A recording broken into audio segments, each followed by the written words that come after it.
least tí a bá ṣẹra wa ó yẹ ká lè pera wa pé ọ̀rẹ́ ó ṣe nǹkan báyìí fún mi ó kù díẹ̀ káàtó ó dùn mí o. Tokunbo Marvins ọ̀rẹ́ mi tímọ́tímọ́ 1993 láti jọ ń bára wa bọ̀. The same Tokunbo Marvins. Bẹ́ẹ̀ ni lẹ́nujọ́ mẹ́ta yìí mo ṣe nǹkan kan fún òun náà ṣẹ̀ mí. Now mo wà lórí sẹ́ẹ̀tẹ̀ lóòótọ́ kò polite kí n lọ máa disturb ọ̀rẹ́ mi pé ó yá fún mi lówó oúnjẹ gẹ́gẹ́ bá a ṣe close. So mo rò pé change pọ̀ lọ́wọ́ mi díẹ̀. Ní day 3 mo wá pe ọ̀rẹ́ mi ebi ń pa mí ó ṣe gbà náà jẹ mọ́ mi lọ́wọ́ nìyẹn pé ṣé wọ́n ló yẹ kó máa disturb òun bóyá.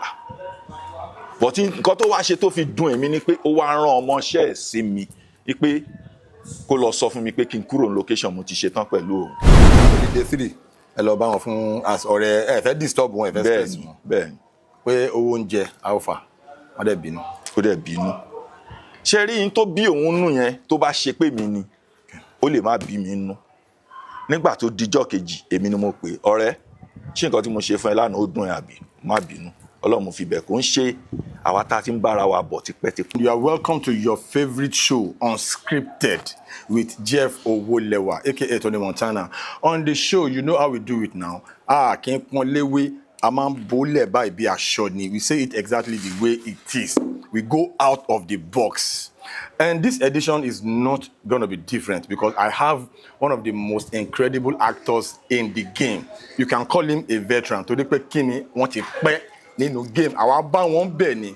Now join me as I welcome the one and only Kabest. Ẹ káàbọ̀ sí orí ètò àgbà. Ẹ káàbọ̀ sí orí ètò. Ẹ kí àwọn aráalé.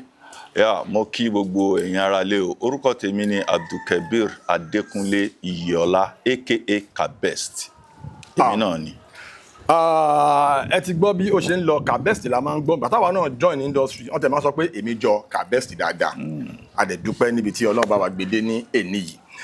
Bàbá, who is Kabest? Ọmọ ìlú wo ni yín? Ibo lẹ ti bẹ̀rẹ̀ ìgbà wo lẹ join industry? Ọmọ bíbí ìlú Ìbàdàn ni mí.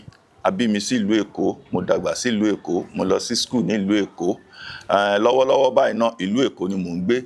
Definitely mo lè contest fún anything ní Lagos State. So nínú movie industry ojú ni ẹ kì í ṣe àìmọ̀fólókò ẹ ti pẹ́ nínú game. Ẹ jọ̀ọ́ ní àwọn táìmù kan a máa ń rí ẹ̀yin àti Don Richard especially nínú blockbuster movie Ẹkùn Mẹ́ta. Báwo ni fíìmù Ẹkùn Mẹ́ta yẹn ṣe di pé ẹ wà lórí set yẹn? Báwo ló ṣe cast yẹn? Ẹ fún wa ní back end story fíìmù yẹn àwọn èèyàn fẹ́ gbọ́. Ẹ má bínú kí n tó dé orí Ẹkùn Mẹ́ta. Èmi àti Don Richard ọmọ àdúgbò kan náà ni wá ní agbègbè Ṣómólú. Ibì kan náà láti jọ jáde wá. So a ti mọ́ra before kí Ọlọ́run tó sọ pé kí fíìmù wa dà wá pọ̀. So bọ́rọ̀ èmi àti Don Richard ṣe jẹ́ nìyẹn. Mo bẹ̀rẹ̀ tíátà láti secondary school torí tíátà la máa ń pè. So láti secondary school ọ̀gá tó kọ́ mi níṣẹ́ kọ́lọ́n bá mi dẹ̀lẹ̀ fún wọn. Àmín. Ọ̀gá méjì ni mo ní ní industry. Alákọ̀ọ́kọ́ a máa ń pè wọ́n ní Ayọ̀bámi Kọ́kọ́rọ́ Kú. Secondary school náà ti discover mi. So àwọn náà máa ń mú mi káàkiri ńgbà yẹn gbogbo time yẹn àwọn parent mi ò gbọ́dọ̀ mọ̀ pé mo ń ṣe nǹkan yẹn mo ṣáà ń ṣe ní bòńkẹ́lẹ́. Bọ́lọ́run ṣe fẹ́ popsi mi sójà ni wọ́n. Posting gbé dáàdì mi kúrò lÉkòó ńgbà yẹn a lọ sí Calabar.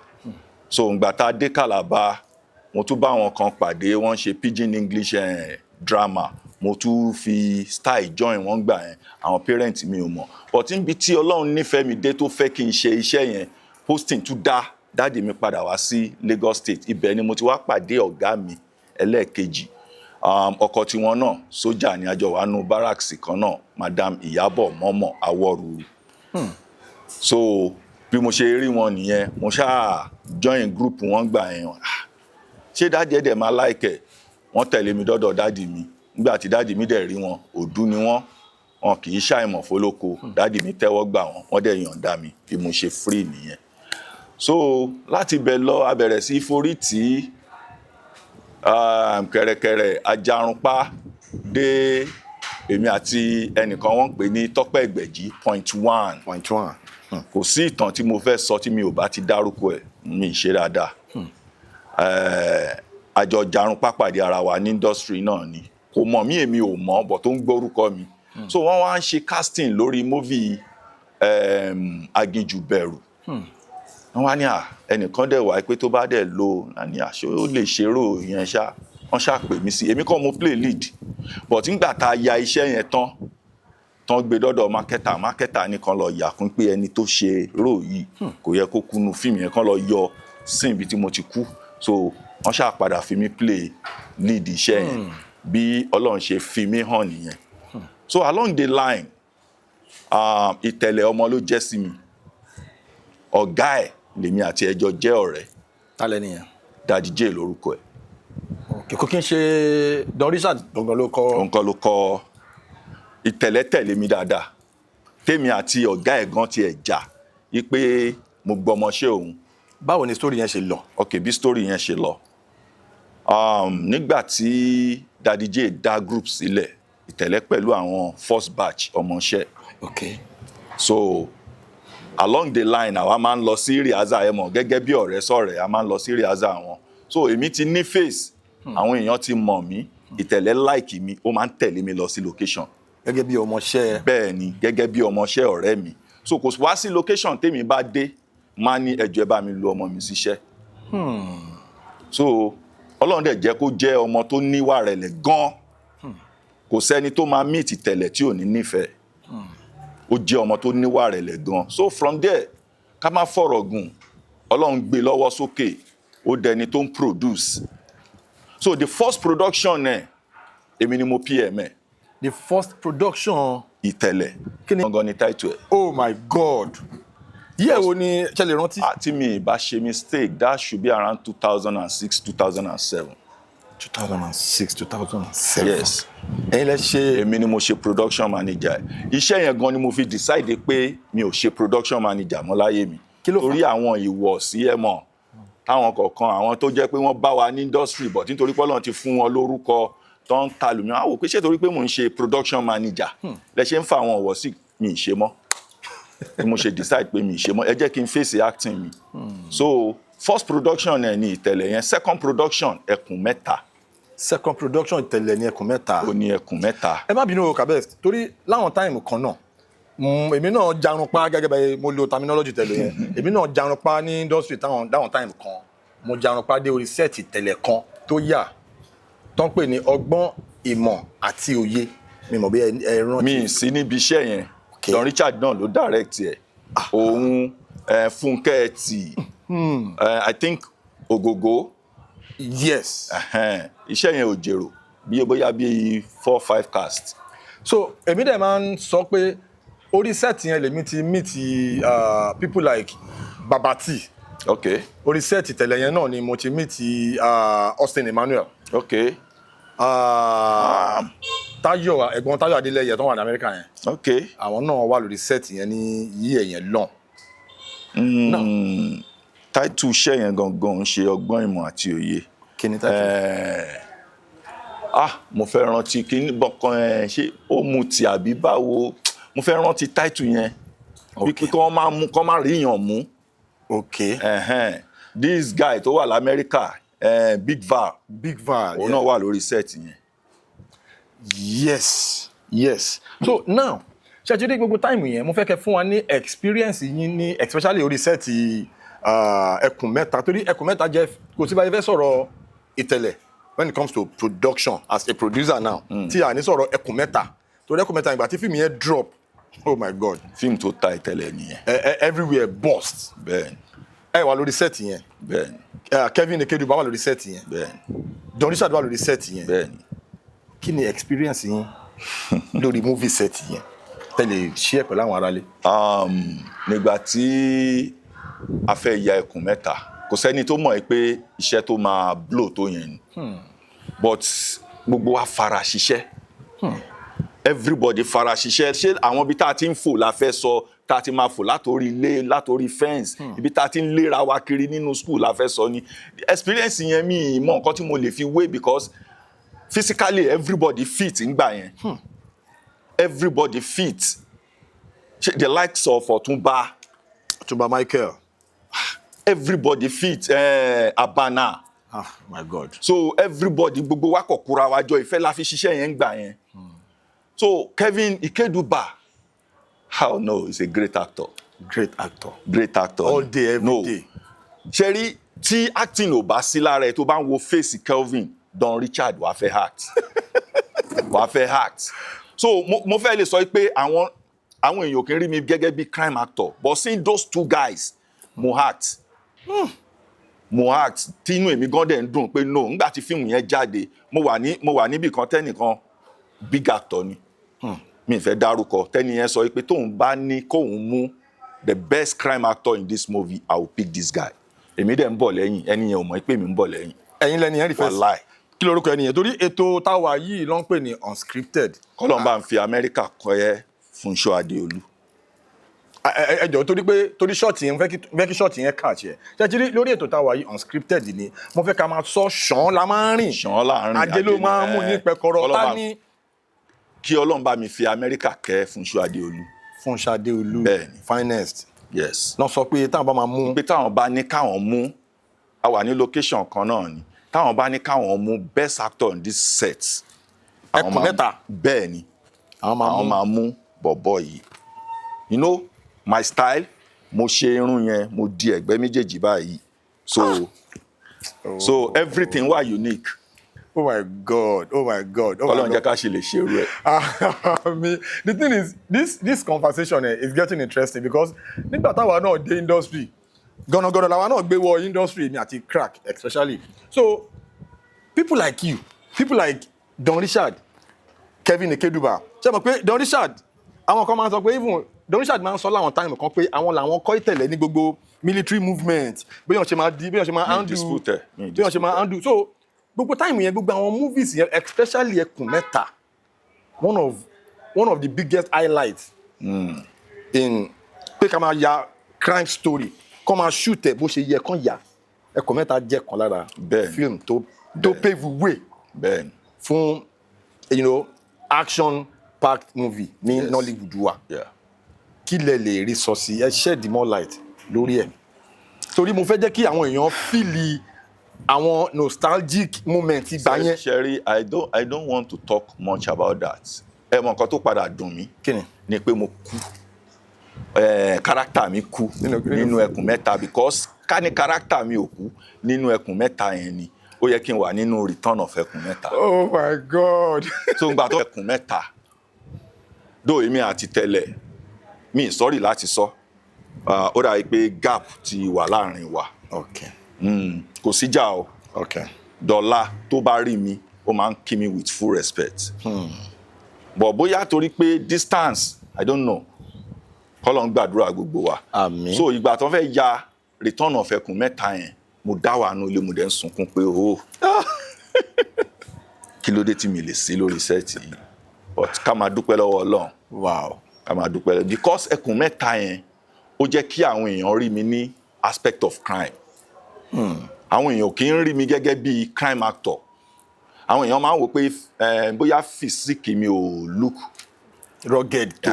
So but thank God àwọn crime movie tá a ti padà ṣe lẹ́yìn ìgbà yẹn náà àwọn èèyàn ṣì ń kan sára sí wa. Ẹ jọ̀ọ́ mo fẹ́ kí ẹ bá wa sọ fún àwọn ará ilé the most challenging experience in industry. Bóyá èèyàn kan bóyá èèyàn méjì bóyá èèyàn kan tó ga tó kúrú.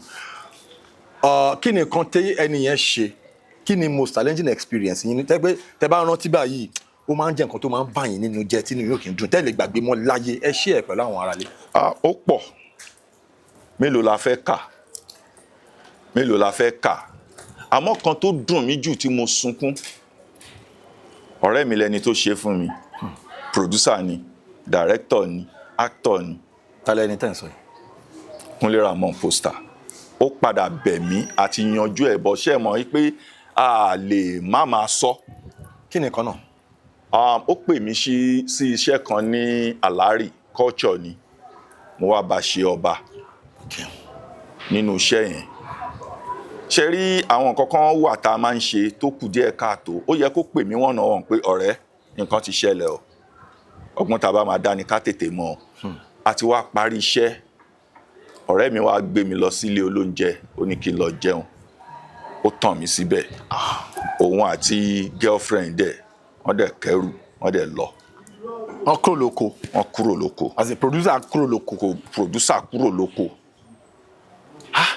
so a fẹ́ sanwó oúnjẹ ní. ẹ kúrò lẹ ṣe wá pa.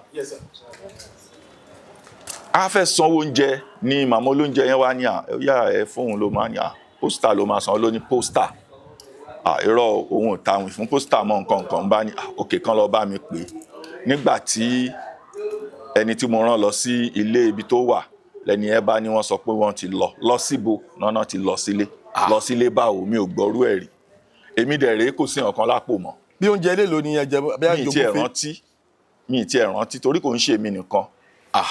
so ká má fọ̀rọ̀ gùn bí mo ṣe pe nọ́mbà ẹ̀ nìyẹn nọ́mbà wa ní kí n pe òun tì. mo bá pe pm ẹ̀ náà pm ò bá gbé kọ́ ẹ má jẹ́ kí n tàn yín mo padà sun oorun ọjọ́ mẹ́ta lábúlé yẹn. lórí oúnjẹ. ẹ ṣe tí n bá tiẹ̀ máa sanwó oúnjẹ káti ẹ̀ ní mo padà wá rówó àti san fowó oúnjẹ ṣé ẹni tó pè mí síṣẹ́ ṣé kò lẹ́tọ̀ọ́ tó yẹ kó ṣe fún mi tèmi máa fi kúrò ńbẹ̀ yẹn ẹnìkan ló wá padà pè èmi àtẹni yẹn wá jọ sọ̀rọ̀ ẹni yẹn náà ò sí ní nàìjíríà mọ́ sí wà ní Canada ẹni yẹn ló wá láti dí ìrókò tó wá gbé mi kúrò nílùú yẹn mo padà sun 3 days níbẹ̀ so ó jẹ́ nǹkan tó bà mí lọ́kàn jẹ́ mo sun ẹkún because àwọn èèyàn wá ń wá àkàbẹ́sẹ̀ pẹ̀lẹ́ báwo lẹ ṣe máa wá ṣe báyìí ọlọ́run so ó jẹ́ nǹkan tó embarrass mi gan àti yanjú ẹ̀ ọ̀rọ̀ tí mò ń sọ yín sìn yìí àti lé ní 10 years so nǹkan tó dùn mí gan ọ̀rẹ́ mi ní Dọ́là àti yanjú ẹ̀ so ọ̀rọ̀ tá a dẹ̀ ń sọ yìí náà ó ti lé ní 10 years but a lè má sọ tọ́rọ̀ bá débẹ̀. The next question mo fẹ́ ká touch àwọn kankan tó máa wà kind of sensitive torí wọ́n ní àgbà òkè wà lọ́jà kí orí ọmọ tuntun wọ tó tóbi òwe o ọ̀rọ̀ Austin Emmanuel ẹ̀ńtẹ́ mọ́ni then ọ̀rọ̀ tó ṣẹlẹ̀ láàrin wọn àti Austin kí ni experience láàrin wọn àti Ibrahim Yekin àti tẹ́lẹ̀ kí ni experience yín nípa ẹ̀ kí ni ẹ lè sọ sí kí ni comment yín lórí ọ̀rọ̀ yẹn láàrin ìtẹ́lẹ̀ àti Austin Emmanuel. ṣe rí àtọ̀tún àtòsí wọn náà ní lọ́wọ́ ìdí tí mo dẹ̀ fi sọ bẹ́ẹ̀ ni wípé ṣe rí a lè rìn kórí má mì kò sọ́gbọ́n tá a fẹ́ bára wa rìn tá a fẹ́ bára wa ṣe tá a ní ṣẹra wa mi mọ nǹkan tó ṣẹlẹ̀ láàrin wọn àti Austin àti tẹ́lẹ̀ ọmọ náà jẹ́ sí mi mọ nǹkan tó ṣẹlẹ̀ láàrin wọn gap dẹ̀ ti wà láàrin àtèmi àtàwọn méjèèjì ó ti ṣe díẹ̀ but no matter what no matter ẹ̀ṣẹ̀ tá a lè ṣẹra wa títí mo fi sọ pé àwọn méjèèjì ní lọ́wọ́ rẹ̀ at least tí a bá ṣẹra wa ó yẹ ká lè pera wa pé ọ̀rẹ́ o ṣe nǹkan báyìí fún mi ó kù díẹ̀ káàtó ó dùn mí o Tokunbo Marvins ọ̀rẹ́ mi tímọ́tímọ́ 1993 láti jọ ń bára wa bọ̀. The same Tokunbo Marvins. bẹ́ẹ̀ ni lẹ́nujọ́ mẹ́ta yìí mo ṣe nǹkan kan fún òun náà ṣẹ̀ mí. kí ló ń ṣe fún yín. ok mo wà lórí sẹ́ẹ̀tẹ̀ àti yanjú ẹ o ọ̀rẹ́ mi ní àdẹ lè jà mí ìfẹ́ mọ̀ nǹkan tó fẹ́ ṣe fún mi èmi ò ní bínú sí i nǹkan tó ṣe yẹn dùn mí. kí ni nǹkan náà. nǹkan tó ṣe fún mi ni pé ṣe mọ̀ pé ọ̀rọ̀ Marvins kọ́ là ń sọ ọ̀rọ̀ àwọn bọ̀mú yà síbẹ̀ ni wípé ká lè bá a fi kẹ́kọ̀ọ́. now mo wà lórí sẹ́ẹ̀tẹ̀ lóòótọ́ kò polite kí n lọ máa disturb ọ̀rẹ́ mi pé ó yá fún mi lówó oúnjẹ gẹ́gẹ́ bá a ṣe close so mo rò pé change pọ̀ lọ́wọ́ mi díẹ̀ ní day 3 mo wá pe ọ̀rẹ́ mi ebi ń pa mí ó ṣe gbà náà jẹ mọ́ mi lọ́wọ́ nìyẹn pé ṣé wọ́n ló yẹ kó máa disturb òun bóyá but nǹkan tó wá ṣe tó fi dùn èmi ni pé ó wá rán ọmọọṣẹ́ ẹ̀ sí mi pé kó lọ sọ fún mi pé kí n kúrò ní location mo ti ṣe tán pẹ̀lú òun. kò yé mi dáadáa ẹ wà lórí set wọn bẹ́ẹ̀ ni pàtó di day 3 ẹ lọ bá wọn fún ọ̀rẹ́ ẹ fẹ́ disturb wọn ẹ fẹ́ stress wọn bẹ́ẹ̀ ni pé owó oúnjẹ alpha wọn dẹ̀ bínú. ó dẹ̀ bínú ṣe rí yín tó bí òun nù yẹn tó bá ṣe pé mi ni ó lè má bí mi nú nígbà tó dijọ́ kejì èmi ni mo pè ọ̀rẹ́ ṣé nǹkan tí mo ṣe fún ẹ lánàá ó dùn ẹ àbí má bínú Ọlọ́run mo fi bẹ̀ kó ń ṣe àwa tá a ti ń bára wa bọ̀ tipẹ́tipẹ́ nìkan wá gbọ́ pé wọn ò bára wọn sọ̀rọ̀ mọ́, wọ́n ń jà, kí ló fẹ́ fàjà wá. Lẹ́nu ọjọ́ mẹ́ta yóò tún ṣe ànọ́dà iṣẹ́, mo tún wà lórí sẹ́ẹ̀tẹ̀, ọ̀rọ̀ kan wá ṣẹlẹ̀ láàrin òun àti àǹtí Tóyìn Àbẹ̀ní Agbọ́n. Wọ́n pẹ́ dé location, ọ̀rẹ́ mi ti ń bínú before kan tó dé. Nígbà tán dé, èmi ṣá challenge àǹtí pé kò yẹ kẹ́ ṣe báyìí. Ọ̀rọ̀ yẹn wá bí ọ̀rẹ́ mi nú pé bí mo ṣe sọ̀rọ̀ yẹn wọ́n lè fẹ́ mú òun sínú pé bó ṣe sọ yìí inú mi dùn, bó ṣe sọ ọ̀rẹ́ má bínú. Ṣé rí pé understanding la fi ń bára wa lò, a dẹ̀ yanjú ẹ̀ láàrin ara wa. Kí ló ṣe tí irú àwọn méjèèjì ẹ̀mí mọ̀ nǹkan tó wà láàrin wọn tí wọn ò lè pera wọn pé Austin ó ṣe nǹkan báyìí báyìí ó dùn mí o, kò yẹ kó ṣe bẹ́ẹ̀ o, kán dẹ̀ yanjú ẹ̀. Bóyá ìtẹ̀lẹ̀ náà, bóyá Austin dẹ̀ ló ṣe ìtẹ̀lẹ̀ ni àbí tẹ̀lẹ̀, kán ṣáà yanjú ẹ̀ láàrin ara wọn. Ta fi wá ń gbọ́ lórí social media pé ṣe rí, mo tuntun sọ lẹ́ẹ̀kan sí ní industry yìí, èmi máa ń sọ nǹkan kan tipẹ́tipẹ́ dẹ̀ ni mo ti máa ń lò, mi anybody yòówù mi lè bá yan yòdì. Mi fẹ́ mọ̀ nǹkan tẹ́ni yẹn ṣe fún mi, nǹkan kan ni nǹkan yẹn náà mo dẹ̀ ti mú kúrò. Títí poster. No, ìyẹn kọ́ ipe nǹkan tó lè fẹ́ fa ìjà láàrin mi pé kó gba girlfriend mi kí n gba girlfriend yẹn, mi kì í ṣe, mi ń fẹ́ yàwó industry mọ́ tipẹ́tipẹ́ dẹ̀ ni. Ṣóyé àwọn nǹkan tí mo wò pé ó lè fẹ́ fa ìjà wa, àbówó sà a máa ná tán. Àwọn nǹkan tó lè fẹ́ fa ìjà wa tó lè mú wa ká máa múra wa sínú nìyẹn. Lẹ́yìn yẹn mi ò lè bá yàn yòdì ní industry yìí. So àwọn obìnrin ni mo mọ̀ wípé tán máa búra wọn, tán máa ṣe kinní. Ṣé rí àwọn ọkùnrin nídìí ẹ̀ níbi tí táwọn méjèèjì dẹ̀ bá ọjọ́ orí wọn dé, tán báṣẹ́ yìí dé pẹ̀lú ibi tọ́lọ́. Ṣé rí, mo fẹ́ lè sọ pé ògo ló ń dààmú wọn. Bí ti báwo? Ògo ló ń dààmú wọn, because tí ò bá ń ṣe pé ògo ló ń dààmú wọn, ibi tọ́lọ́ ń kẹ́ wọn dé, Ọlọ́run kẹ́ wọn ni. Ẹ máa wọ àwọn tó ti wà ní industry kan tó bí wọn tán ọ̀dẹ̀ rí ògo lò rárá. Mi fi yọ̀ wọ́n rárá tí wọ́n rí ògo lò. Kò dẹ̀ ń ṣe pé bóyá wọn ò mọ̀ ṣe, but Ọlọ́run ti kẹ́ wọn débi tó kẹ́ wọn dé yẹn. Nǹkan tí mo wá expect wọn pé káwọn méjèèjì pera wọn, kán dẹ̀ unity, kán unite padà. Àwọn méjèèjì ọmọ náà jẹ́ sí mi o, mo fi ń bẹ̀ yín, mo ń fàsìkò yìí bẹ̀ yín. Gbogbo ohun tó bá wà láàrin yín, mo fi ìyọ̀ǹda ààyè tọ́lọ́run gbé yín dé, mo fi ìyọ́nú Ọlọ́run mo fi bẹ̀ yín, mo fa àwọn tẹ́ tara wọn jáde mo fi bẹ̀ yín. Ẹ jọ̀ọ́ nítorí Ọlọ́run ẹ settle, mo bẹ̀ yín ni o. Ẹ̀yin méjèèjì, bóyá èmi náà ṣẹ̀ yín, bóyá mi ṣẹ̀ yín. Àwọn kan máa ń pè bí wọ́n máa ní Kabest ìtẹ̀lẹ̀, àwọn bẹ́ẹ̀ ṣe jọ close sí tẹ́lẹ̀. Kí ló dé tí tẹ̀lẹ̀ ò kí ń lò yín sí fíìmù? Mi mọ̀ bóyá mo ṣẹ̀, I don't know.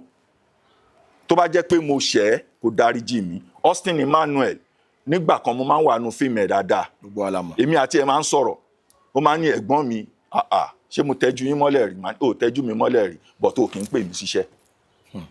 So tó bá dẹ̀ jẹ́ pé bóyá ó lẹ́ṣẹ̀ kan àbí méjì tí mo ṣẹ̀ yín, ẹ dáríjì mi. So lè rìn kórí má mì. Anybody tó bá ti ṣẹra wọn ní industry wa yìí, ẹ jẹ́ ká dáríjìra wa. A sì máa pàdé lórí set. Okay, ṣé tẹ bá wá pàdé lórí set ẹ ní ṣiṣẹ́ oníṣẹ́? Ẹ ṣe.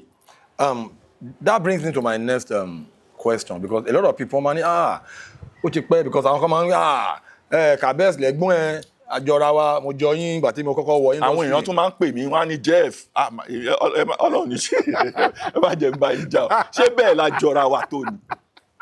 So my next question is gonna go like this. Okay. Gẹ́gẹ́ bí mo ṣe ń sọ lọ, àwọn èèyàn máa ń sọ pé Kabest àárín wọn nínú films lẹ́nu ọjọ́ mẹ́ta ẹ̀, kí ló ń ṣẹlẹ̀? Àwọn kọ́ńtẹ̀ tí máa ń sọ pé bóyá Kabest ò ṣe fíìmù mọ́ ni, àbí bóyá wọ́n ti travel out la ṣe rí wọn lẹ́nu ọjọ́ mẹ́ta ẹ̀. Kí ni nǹkan tó ń ṣẹlẹ̀ gangan? Ṣé ẹ ti withdraw from filming ni àbí kí ló ṣe gan? Ẹ bá wa sọ fáwọn aráalé, especially àwọn PMs àtàwọn directors. Mo ṣì ń ṣiṣẹ́, mo act.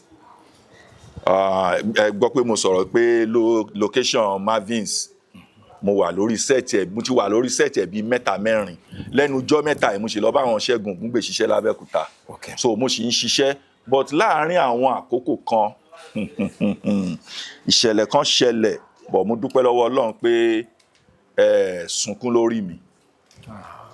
Ìṣẹ̀lẹ̀ yẹn ṣẹlẹ̀, mo ya fíìmù kan, ẹ̀yin náà kópa nínú fíìmù yẹn. Bí militant military story báyìí. Nígbà tí a máa ya fíìmù yẹn tán, ìjọ́ tí mo fẹ́ sọ pé mo fẹ́ lọ bẹ̀rẹ̀ sí edit iṣẹ́ wọ́n yẹ sọ fún mi pé system ti ní problem nìyẹn hard drive tí iṣẹ́ wà nú ẹ̀ wọ́n gbé lé mi lọ́wọ́ gbogbo ibi tí mò ń gbé hard drive dé náà sọ pé kò sí nǹkan kan tán fẹ́ recover nú ẹ̀. so ẹ ya iṣẹ́ sínú ẹ wá store sínú hard drive. bẹ́ẹ̀ ni bí iṣẹ́ ṣe fò lọ kúrò ní hard drive. ó kó kúrò nínú hard drive system tó copy ẹ̀ sí tó fẹ́ edit lórí ẹ̀ àárín nǹkan kan. báwo lẹ ṣe wá ṣe. kò síbi tí mi gbé dé o àárín nǹkan kan recover. mo lọ sí Ìkẹjà. àwọn yẹn tí wàá fẹ́ nǹkan tó àwọn yẹn tí wàá sọ fún mi pé 50-50 ni. ok. ipe tí àwọn bá máa recover wọ́n ní máa san 300,000 pé either káwọn rí recover kó má pé tàbí káwọn má rí nǹkan kan. ẹ̀dẹ̀ máa ti sanwó. màá dẹ̀ ti sanwó. so bọ̀bọ̀ kan tí kọ́lọ́mbà mi fi ọ̀run kẹ́ bọ̀bọ̀ yẹn náà editor ni ìgbà tí mo mú hard drive yẹn dọ́dọ̀ bọ̀bọ̀ yẹn tí bọ̀bọ̀ yẹn wò ló ní ẹ̀gbọ́n ṣe máa gbó tọrọ ẹ lè rí nǹkan kan recover nu hard drive yìí ó ní hard drive yìí gangan fúnra rẹ̀ ó ti ní problem. ẹ jọ ṣé ìṣẹ̀lẹ̀ tó ṣẹlẹ̀ tẹ́ ń sọ yìí ṣé ojú lásán ni ṣé kò jẹ́ pé ó ti ń lọ́wọ́ kan. I don't think it's ojú lásán because Ọlọ́run ti fi àwọn àpẹẹrẹ kọ̀ọ̀kan hàn èmi náà láti ṣe rí àwa èèyàn àìlákèsí máa ń kó bá wa gan. àkíyèsí ò lẹ ti rí. mo ti lálàá lórí iṣẹ́ yẹn ṣe rí gbogbo ọ̀rọ̀ náà kọ́ la máa sọ nígbà tí mo lálàá yẹn àfáà mi yẹn náà kọ́ ló ń bá ń fọ̀run kẹ́ àwọn náà ṣe kú lẹ́nu ọjọ́ mẹ́ta yẹn ni wọ́n á lọ sọ fáfáà mi àfáà yẹn ní pé iṣẹ́ yẹn pé kí n múra sí o kí n lọ kún fàdúrà káwọn ayé má ti tọwọ́ bọ̀ mí ayé báwo mi ò gbọ́rú ẹ̀rí lórí fíìmù mi ì gbọ́rú ẹ̀rí nígbà tí mo gbọ́rọ̀ yẹn mo wò pé ẹ wò àdúrà máa kápá ẹ̀ nígbà tó ṣẹlẹ̀ ni mo tó mọ̀ mo wá aláìlẹ́ẹ̀kejì tí mo lá K1 editor ni director ni bọ̀bọ́ yẹn ni mo wá lálàá pé ó wá bá mi lójú oorun yẹn wá jí mi ẹ mọ̀ kéèyàn máa sùn lójú oorun ó wá jí mi pé ẹ̀dẹ̀ ń sùn ṣé ti lọ wádìí iṣẹ́ yín kó má yẹ pé iṣẹ́ yín ti ní problem o wọ́n ní problem kẹ̀ ìjọ́ kejì ni mo gba studio lọ tí mo ní mo fẹ́ lọ bẹ̀rẹ̀ editing tán sọ fún mi pé iṣẹ́ ti fò lọ. iṣẹ́ ti lọ ṣe rí kinní yẹn wá dá sickness sí mi lára mi ì rírú ẹ̀ rí. bí èlò lẹ ná sí iṣẹ́ tí àti ya fíìmù kò kí n ṣe owó kékeré fíìmù tẹ́ ń sọ̀rọ̀ nípa yìí. 2015 owó tí mo ná sí iṣẹ́ yẹn lé ní 2 million naira. Oh my God. mo dẹ̀ yáwó kún náà. so kí n má fọ̀rọ̀ gùn eré ni mo kọ́ pé for like 2 weeks mi fi ojú kan ọ̀run tó máa ń sọ pé èèyàn ń sùn tílẹ̀ bá ti ń ṣú báyìí ẹ̀rù máa ń bà mí ni pé ṣé mi ti ń sùn lálẹ́ báyìí 2 weeks ni mi ṣe fojú kan ọ̀run tí mo kàn máa lajúlẹ̀ báyìí tí mi kò sí nǹkan tó ń jó oorun mo ti wá ń vibrate mi tí ìmọ̀ ọlọ́rọ̀ ń gbà yẹn ìgbà tó máa yá mo kàn notice pé ẹsẹ̀ mi ti ń gbọ̀n this left leg ó ti ń gbọ̀n ọwọ́ mi náà ti ń ṣe rí mi ì lè gbàgbé àwọn kan láyé mi. àwọn bíi. Captain Eniola Alao he's a director movie producer ó help mi gan nígbà tó stage kan mi ì réèyàn kankan tí mo lè pè gbogbo owó tí mo ní lákàntì ti tán owó tíyàwó mi fi ń ràn business ẹ̀ ó ti tán mo kàn pé captain jọ yẹn ni mo ní captain ẹ má jẹ́ n kú báyìí ó ní Kabesi kí ló ṣẹlẹ̀ mo ní bí mo ṣe ń bá yín sọ̀rọ̀ ó kò dàbí pé mo wà nú ayé mọ́ because ẹ mọ̀ kéèyàn kàn máa sọ̀rọ̀ mi feel body mi feel ẹ̀ mọ́ so bí captain ṣe wá nìyẹn bó ṣe ní kàn gbé mi lọ sí hospital nìyẹn kàn tó gbé mi lọ sí hospital church wọn kan Kérúbù church ni náà kọ́ gbé mi lọ gbà tí máa débẹ̀ náà ní àdúgbò tí mò ń gbé kí n kọ́kọ́ kúrò ńbẹ̀ náà. Oh my God. Captain ló wá bọ̀ mi for like 3 months. 3 months. sílé ọ̀dọ̀ ẹ̀ ibẹ̀ ni mo máa ń gbà lọ sí hospital mo wà okay níwọ̀nba mo padà wálé wọ́n tún padà sọ fún mi pé kí n kúrò nílé tí mò ń gbé yẹn so bí mo ṣe sá kúrò ní ilé yẹn nìyẹn kí n má parọ́ fún yín about 5 years ni mo fi wà lórí àìsàn. Oh my God. ìjọ tí n bá ti wà okay tí n bá ti ní yes inú mi dùn owó máa ti tán gbà yẹn kò sí nǹkan kan mọ́ tí inú mi máa dùn pé yes mo ti wà okay ìjọ tí n bá tún gbúrò owó lákàntì mi báyìí ìjọ yẹn ni màá tún bẹ̀rẹ̀ sickness. mo ṣáà wà lẹ́nu kinní yẹn ẹnìkan ló wá pè mí jọ́ kan ló wá ní Kabest ṣé ẹ rò pé nǹkan tó ń ṣe yín ọ̀rọ̀ hospital ni this is not physical, it's spiritual. Ẹni yẹn ṣe wá júwe ọ̀dọ̀ bàbá kan fún mi nìyẹn ní ìjókòó. So ibẹ̀ náà wá gbé mi lọ bàbá yẹn wá ní pé eléyìí ò ń ṣe ordinary stroke pé wọ́n fẹ́ paralyze mi pátápátá ni pé wọ́n fẹ́ paralyze mi ni. So ibẹ̀ ni mo ṣáà wà for some times tí Ọlọ́run fi gbàkóso. Kí ni ara dẹ̀ yá sí tán báyìí pé káwọn èèyàn mi máa pè mí sí kíní báyìí tí n bá pè lọ ẹ pè mí síṣẹ́ wọn á ní ara yín ò yá pé ẹ balance pé ẹ ti ṣe bó ṣe di pé àwọn èèyàn wá ń Ọlọ́run má jẹ́ káyé gbàgbé wa. But lẹ́yìn yẹn Ọlọ́run tún padà ṣèyanu mo yaṣẹ́ kan tí mo pe title ẹ̀ ní Ọbarímifín. So culture ni. Okay. Iṣẹ́ tí mo yà tó dàbí pé ó fa wàhálà wá yẹn iṣẹ́ yẹn ni mo fẹ́ yà but àwọn èèyàn náà wá advice mi pé iṣẹ́ kan lẹ yà tó fẹ́ dá wàhálà lẹ̀ ẹ tí wàhálà ẹ tún fẹ́ padà sórí ẹ ṣe fiṣẹ́ yẹn lẹ̀ náà for the meantime. Title yẹn kẹ́ má tiẹ̀ débẹ̀. má tiẹ̀ débẹ̀ náà mo fi lọ ya culture yẹn dẹ̀ dúpẹ́ lọ́wọ́ Ọlọ́run ó rìn díẹ̀ lórí YouTube.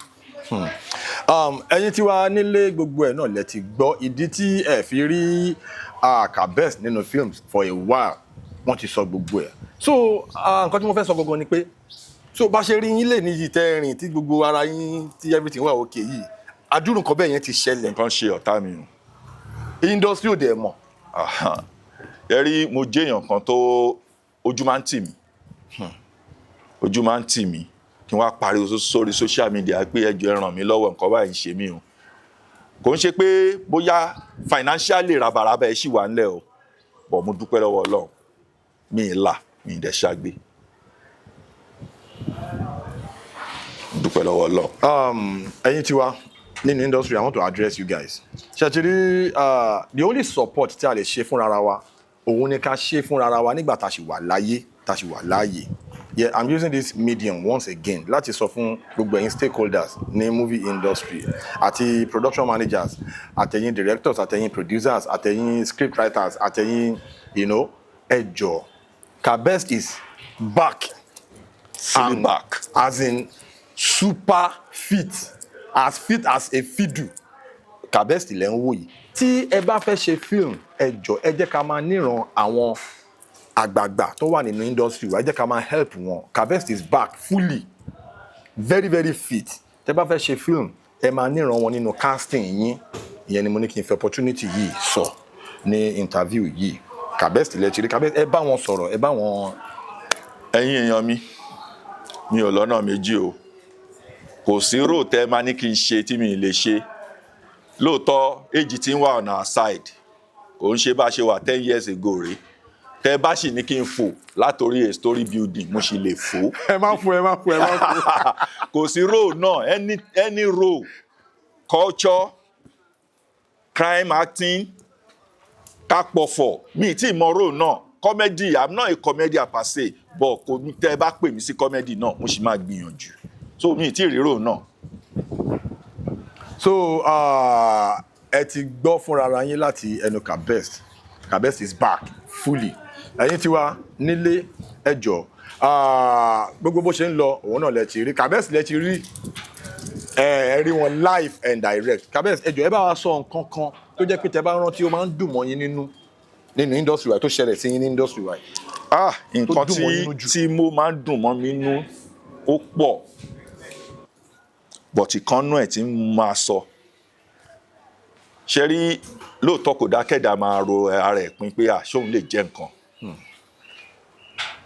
Irú tíátà tí àwa ṣe àwọn tíátà ká máa jó kiri ká máa ṣe floor show ká máa stage play òun la ṣe so mi ò ever ro lọ sí pé mo lè di ẹni táyé tiẹ̀ máa sọ pé bọ̀bọ̀ tó ń ṣe fíìmù yìí rè.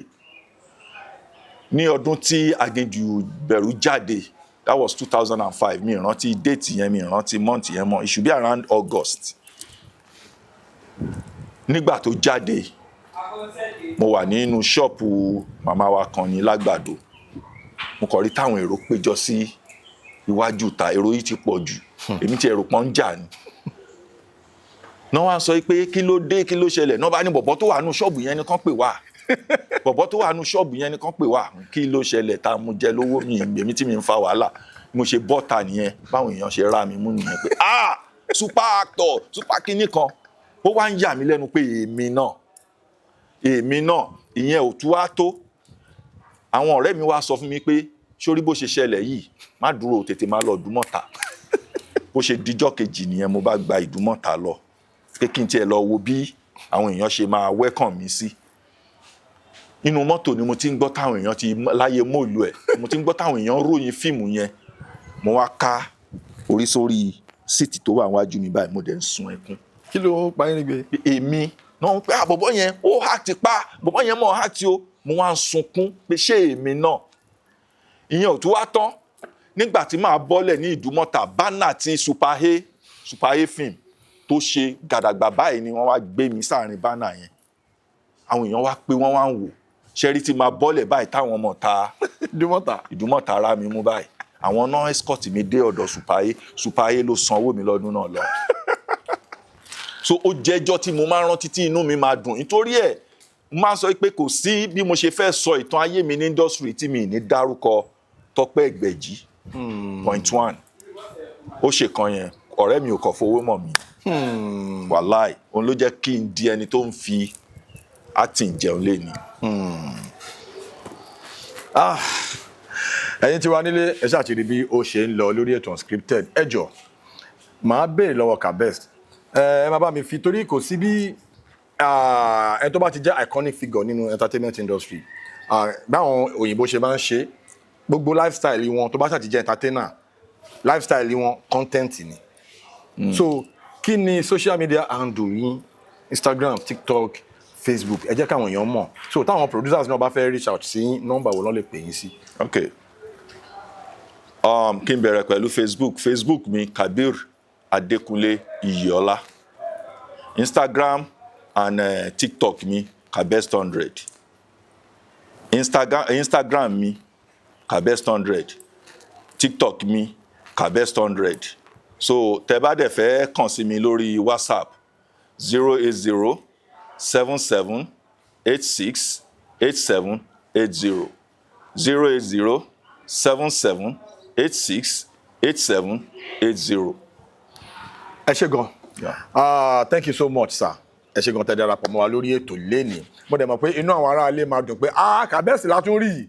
Bẹ́ẹ̀ ni bá ṣe máa ṣe lórí ètò yìí nìyẹn torí pé kí ni àwọn people yìí àwọn ló pave way for people like us for àwọn tó wà ní industry tó ń jẹ gbogbo tọ̀ìtọ̀ yẹn sìn àwọn kan ló pave way fún gbogbo wọn so kò wá possible ká wá gbàgbé wọn torí pé bóyá ìgbà kan ti change àbí ìgbà kan change bọ́rọ̀ yẹn ṣe rí gangan nìyẹn. So find me on the same channel Jeff Owolewa TV. Please do not forget to subscribe to my channel Jeff Owolewa TV and do not forget to smash that notification bell so when my next video is popping up you're going to be the first to see it. God bless you for watching my videos. God bless you for dropping those beautiful comments. I love you guys. Holla.